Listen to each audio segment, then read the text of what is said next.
The project that have somehow made this kind of a breakthrough for me in terms of understanding what interests me really in arts was my first solo exhibition, which was called Walking in the Water according to Dr. Kneipp. And that project was mainly based on the fact that that year I was going for many times with my brother to somehow to support him, to encourage him, because he broke his arm and he was going to Center for Rehabilitation, physical rehabilitation. And this space was fascinating to me because in a way it was old medical institution, and it has these methods which were from the beginning of 20th century, and they were actually functioning, and they really made my brother to be much better, and somehow that quite somber and quite dark place actually was for me like the place of hope. So with my exhibition, I wanted to talk about this position of the body, of being in between having hope and not having a hope at all. Somehow this was something that created my further interest in site-specific artworks, because for me, going to that place and actually taking the exhibition to the actual place of the Center for Physical Rehabilitation was a big adventure in terms of I needed to negotiate with the personnel working at that hospital. I needed to somehow to visualize this exhibition, to place the exhibition within the space, and the actual topic and the exhibition was about this emotional state that the patient has during time being in this Center for Rehabilitation.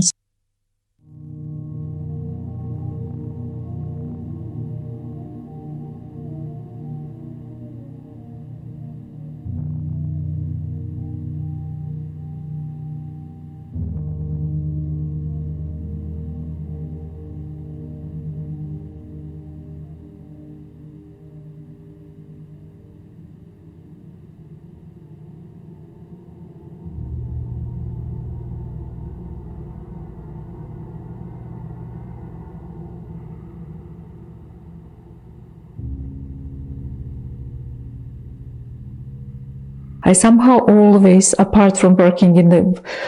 white box or gallery space, I somehow always like working site-specifically, and this is something that I learned through my first exhibition.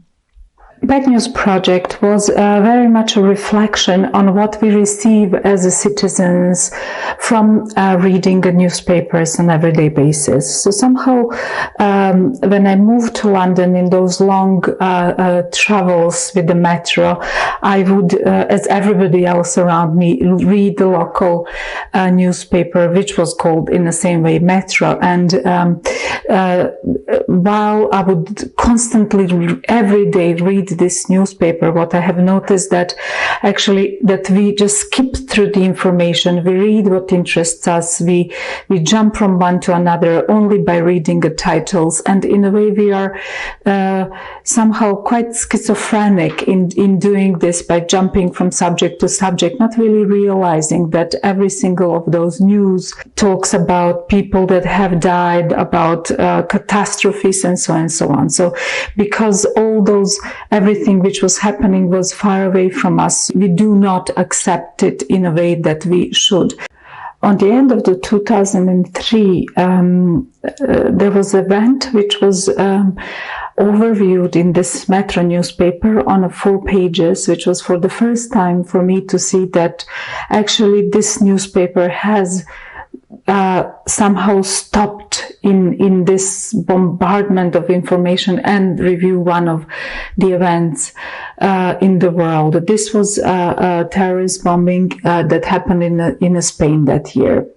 I was very much shocked by this, of course, by this event, and then later on terrorist bombing in London, and so on and so on. And somehow I wanted to, through this work of art, somehow stop within a time and then give a different dynamic to those news which are portrayed on everyday basis. So what I did, as I was really hurt by those events, I with the little brush and in kind of a magenta, kind of red color, I have cover over every single letter of this that talked about this event, and I have color over all the actual images that were somehow those images of the horror that happened in Spain that year. And in a way, this somehow was inspired from my father, who, when he was studying, because he was studying medicine in his first year, he would erase with the marker over all the images of operations, because in a way they were stopping him from learning because of the graphicality of those images. And in a way, I felt the same, that I can actually, as a human being, not look at those images without being every time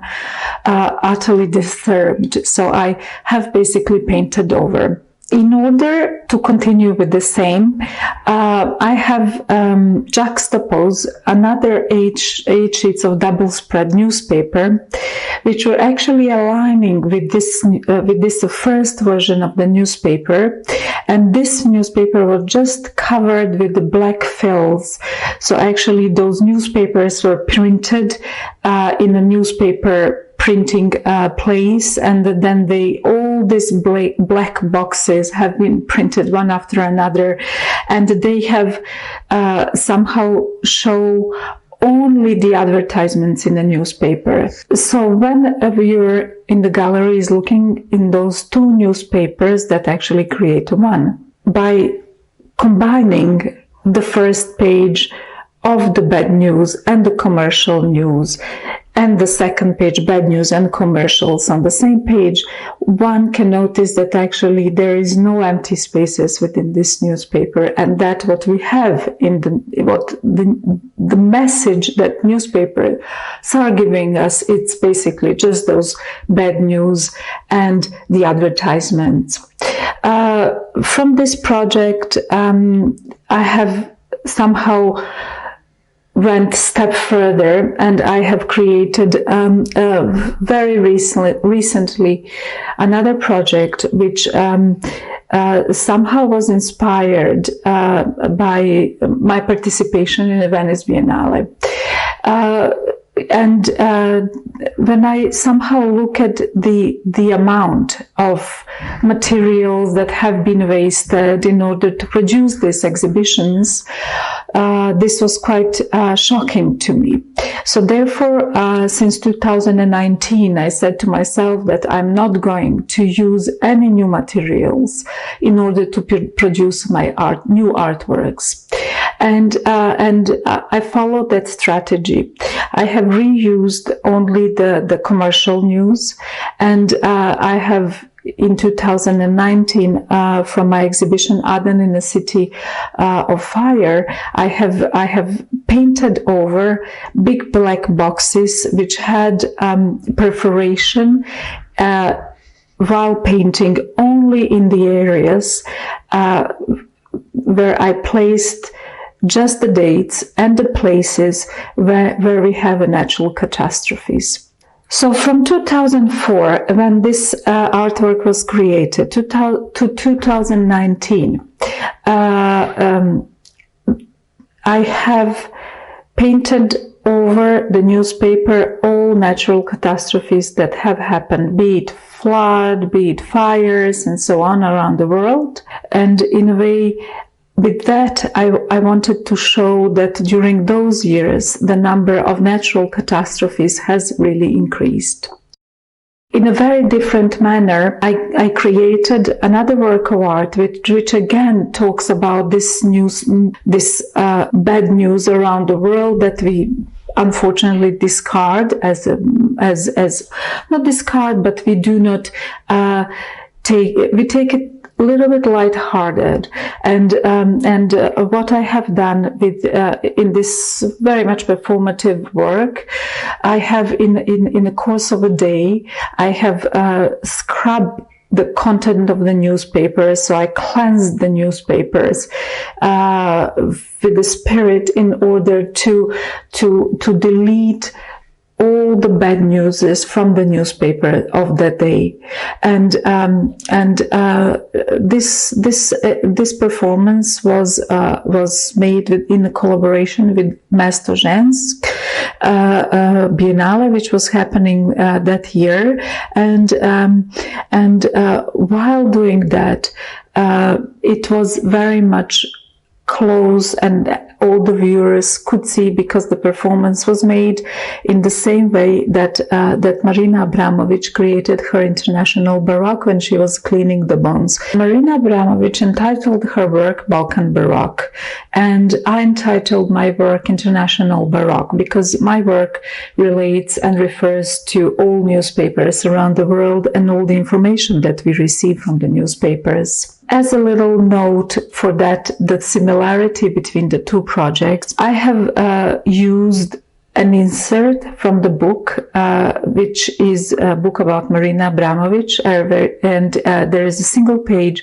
where David Elliott talks about the Marina Abramović background, about her parents, and he is pointing out on those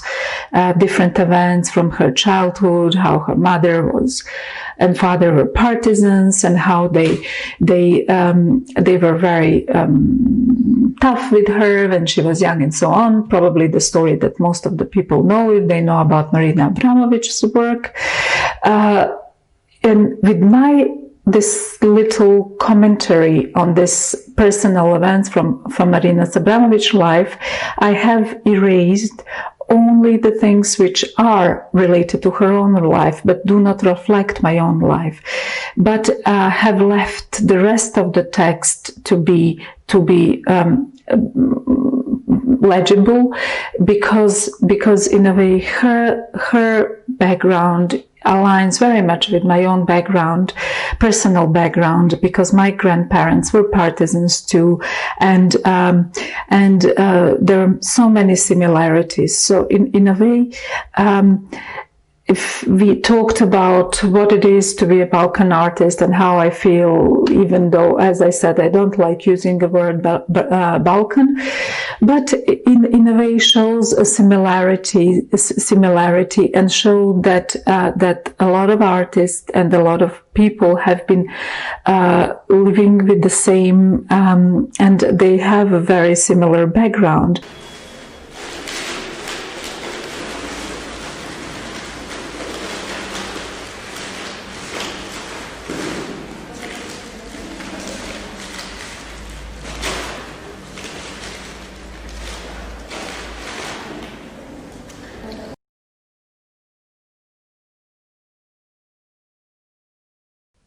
Why somebody decided to become an artist is a very complex, and for most of the people it's always influenced by a certain kind of personal circumstances. For me, those circumstances are of course very much personal. For example, there are two instances which really shaped me as a person and also as an artist. Very much, the first one was related to a person that actually I never met. That's my grandmother from my mother's side, who studied a fine art academy in Belgrade. She was one of the students that attended the first generation of Belgrade, at Belgrade's Fine Art Academy, which was in 1938. And just the fact of having her paintings all around me in my home when I was young, it meant a lot to me, especially looking at those paintings and drawings and trying to imitate them in a way when I was in a high school has really brought a lot of substance to me as a person, because in a way I really wanted to somehow to find the relation between her and myself. We carry the same name. We were born on the same date, 10th of October. And of course I felt that somehow I wanted to find ways to find a connection between me and her, this for me mysterious and person that have tragically died when my mother was 9 years old. Second instance that made me artist that I am today was very much a fact that my family belongs to two very different societal groups. My mother's side of the family was a part of this aristocratic pre-Second World War group of people. They own a factory. They lived in Skopje, and my grandmother studied fine art and her brother studied law, which was quite unusual or rare at the time before the Second World War. And my father's side of the family was very much opposed to that. They were Second World War partisans. My grandmother and grandfather joined partisans when my grandfather was 19. Also, my grandmother was very young, and they believed, of course, in a very different ideology. So this cacophony of informations and this juxtaposition between those two opposed sides made me to be curious, to ask myself and to ask different situations, and to somehow try to analyze the things from always two perspectives, and somehow being torn between those two quite strong opinions, or those two quite strong ideologies have always conflicted within myself by creating me that what I am today. When I'm asked to answer on a question, am I identifying myself with the fact of being a Balkan artist, I can only look back toward the history of 20th century in the arts of within the region, and of course I can only pick up on quality on a work by artists which has been relevant internationally, and the work of artists that has very much inspired me, be it through the film Black Wave, Yugoslav Black Wave, or be it, for example, work by important female artists as Marina Abramović or Sanja Ivejković, or male artist Vraco Dimitrijević, or somebody that personally inspired me when I was a young artist in a fine art high school, Janeta Vangeli, or many other artists. So what I can see and what I can point out, that was very fruitful time within the history of the Balkans, and I could have just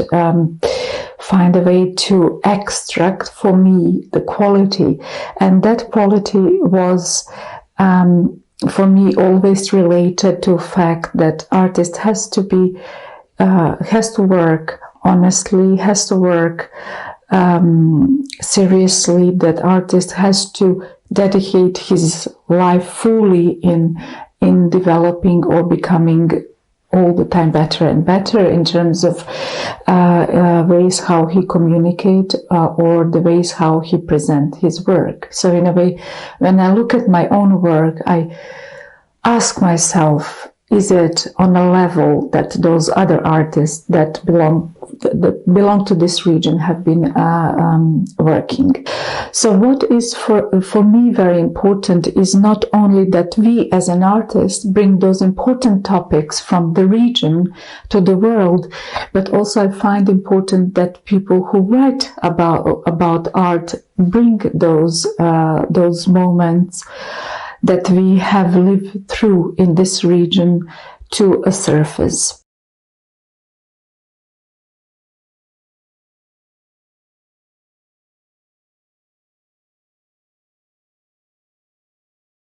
I don't really know. Can I say that the bad and good, the hate and love are one side of the same coin? But when I was working on the project Operation City, I felt really,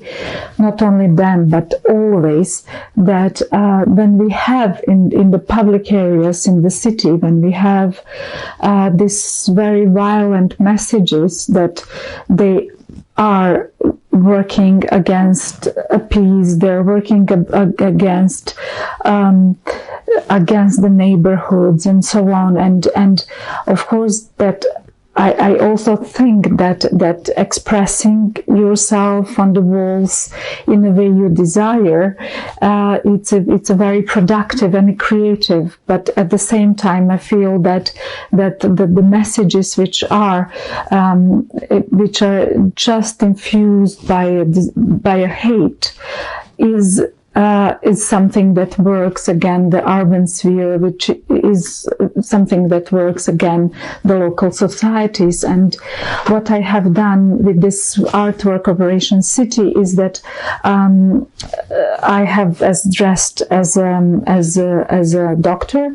have performed on erasure of some of the the messages of the hatred in the city. I performed that in different cities, but most of them I did in a collaboration with my brother, who is a writer, and we looked for the most invasive, so very simple and as more as possible minimal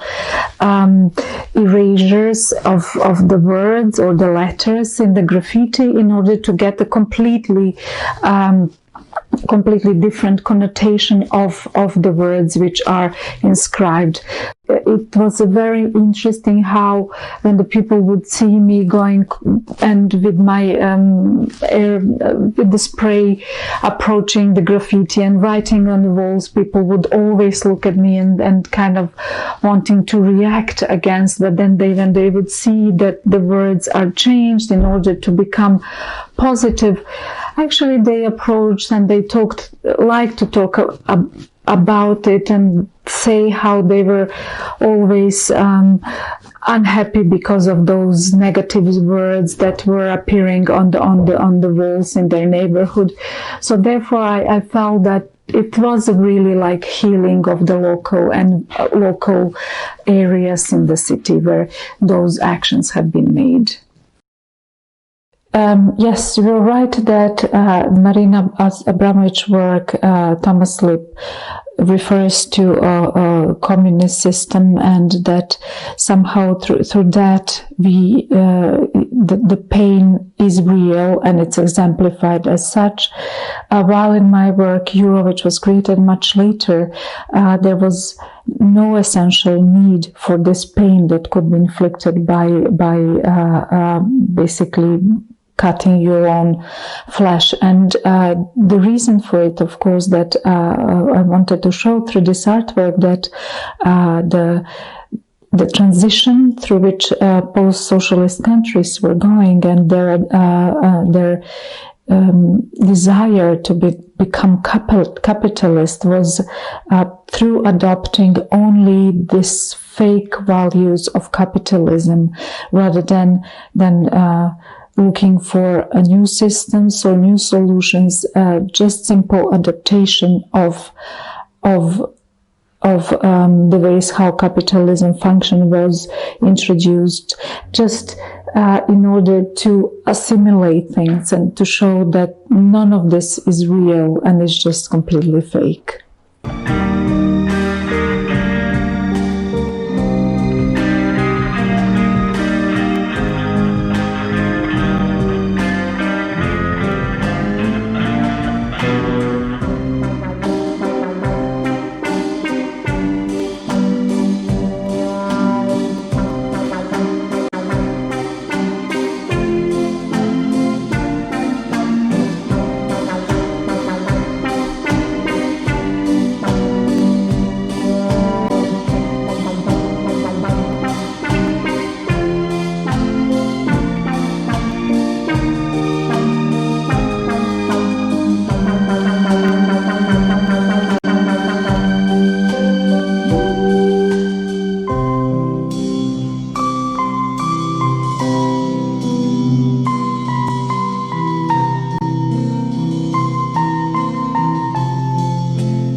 two works that you mentioned, West,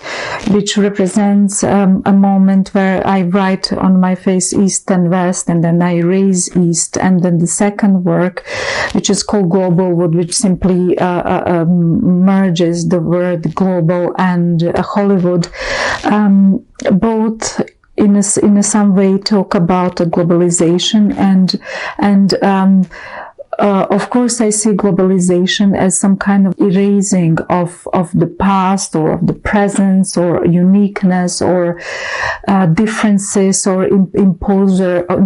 of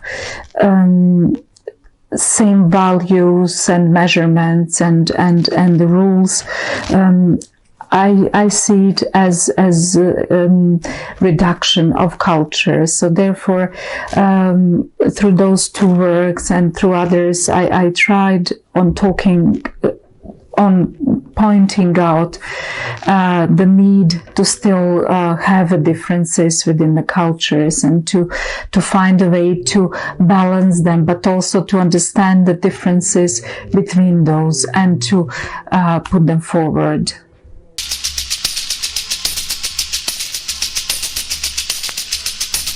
Ja imam šare noći, novac neće doći. Ja imam šare noći, novac neće doći. Ja imam šare noći, novac neće doći. Ja imam šare noći, novac neće doći. Ja imam šare noći, novac neće doći. Ja imam šare noći, novac neće doći. Ja imam šare noći. In 2012, I took a part in Berlin Biennial.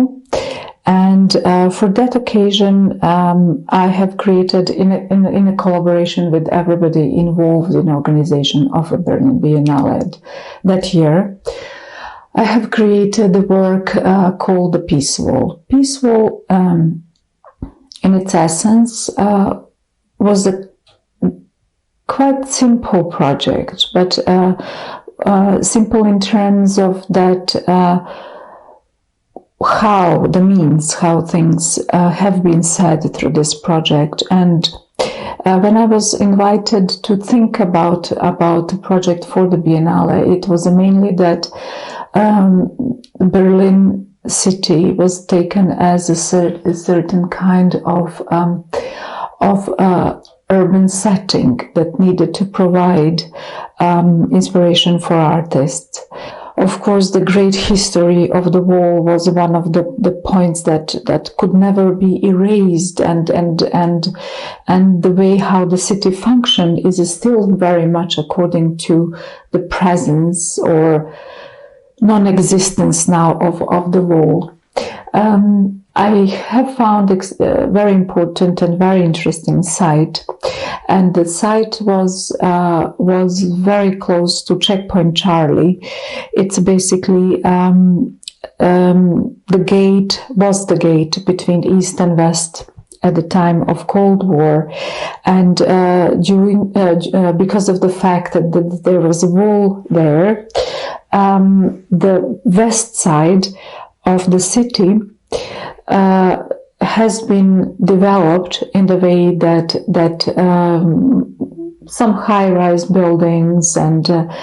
other buildings have been built and have been populated by mainly migrants or working class.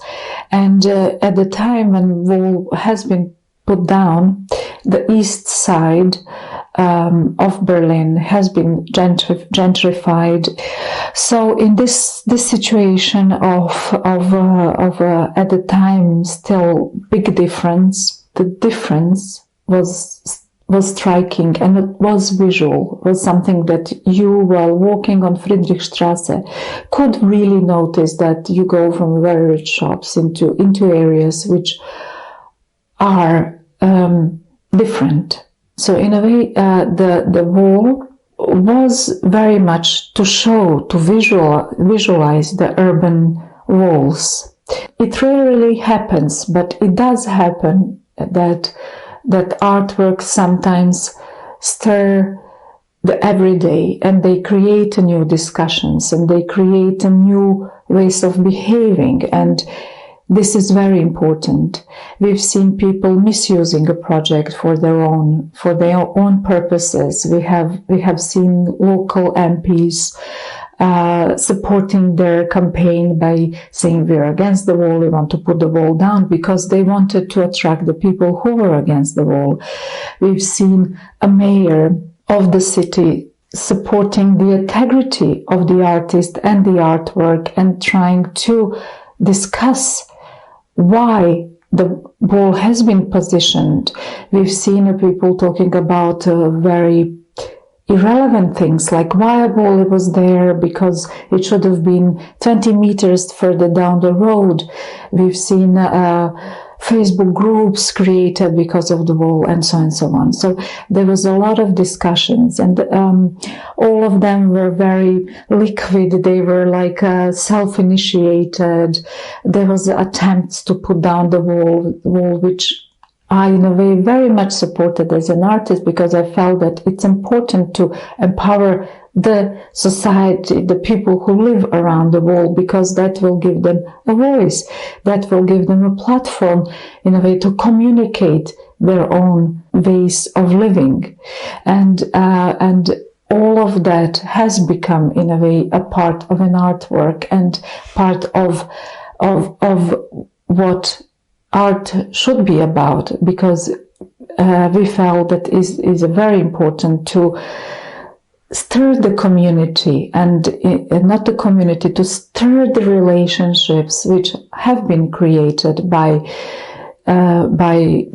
this positioning of the wall in the past, and the communities which have been created around it. Convention, which was inspired in part by the 1948 Universal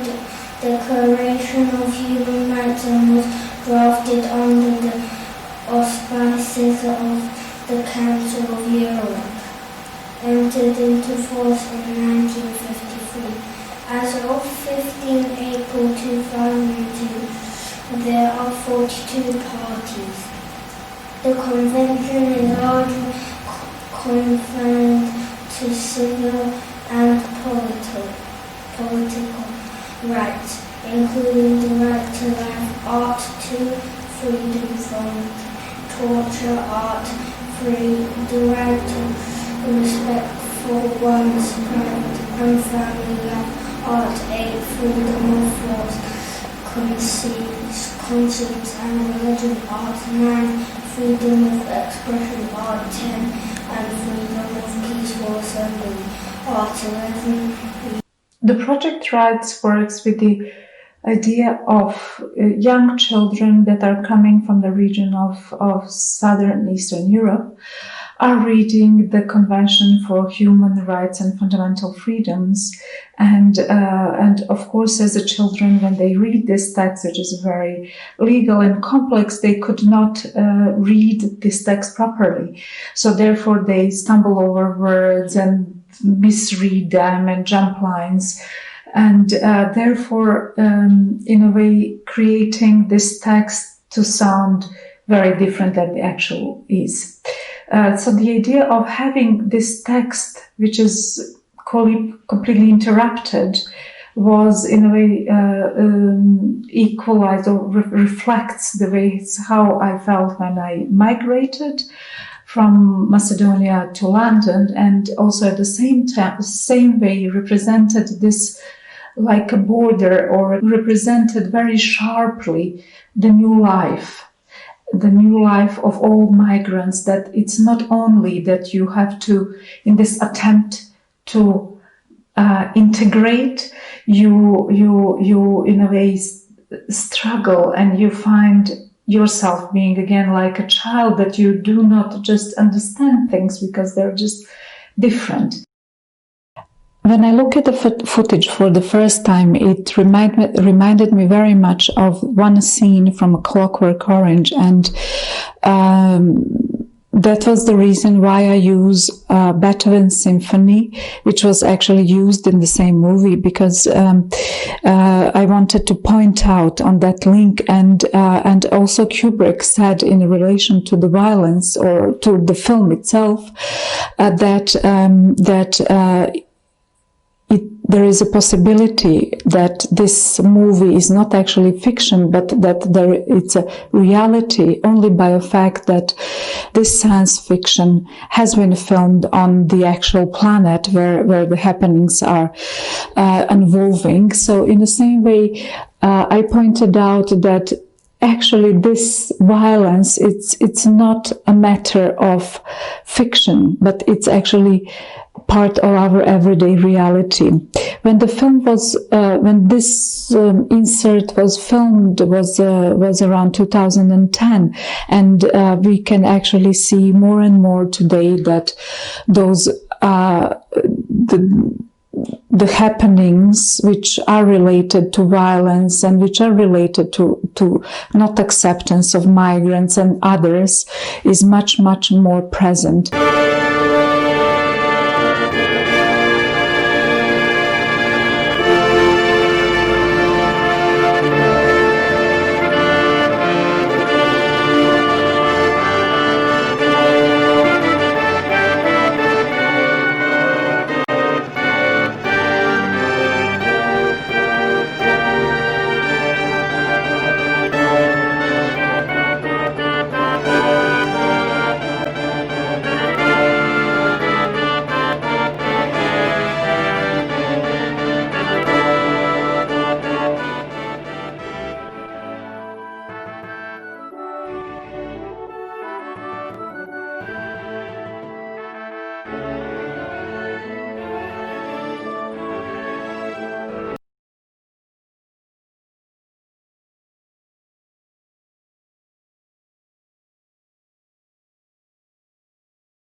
Subversion to Red was the name of an exhibition, which was the sole exhibition that I have